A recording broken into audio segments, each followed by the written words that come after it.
Христианская дружба, лекции, игры, встреча с митрополитом. В Чувашской митрополии состоялся межепархиальный молодежный форум «Волжское вече-2022».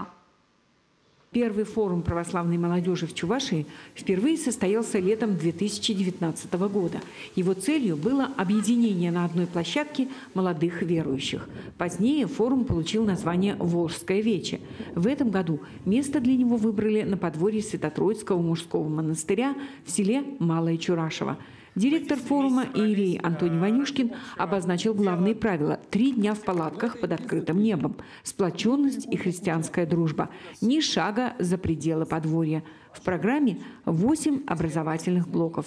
Лекции ведущих спикеров Чувашии на самые разные темы. От иконописи до психологии. Спортивные и интеллектуальные игры. Волейбол, что где когда. Викторина на тему православия «Ворошиловский стрелок». Я сегодня ходил по площадкам, смотрел, чем занимаются ребята. Мне показалось, что в глазах их я видел огонек. И поэтому верю в то, что наш труд с моей командой прошел не зря. На форуме рады всем. Андреева Венера из Чебоксар уже далеко не подросток, но признается, что нашла здесь множество интересного, много общения и новых знаний. Как мне кажется, это отличная смена деятельности, возможно, даже альтернатива какому-то привычному отдыху просто где-нибудь на пляже, далеко на море. Супруги Борисовы всегда вдвоем, поэтому на форум поехали тоже вместе. А маленького сына оставлять дома было никак нельзя.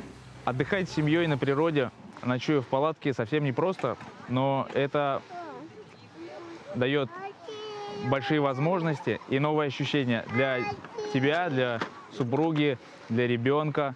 Ребенок сразу взрослеет сильно. В один из дней к участникам приехал владыка Савватий. Для митрополита Чебоксарского и Чувашского форум – важная точка соприкосновения с растущим поколением, способ привлечь юные умы и души.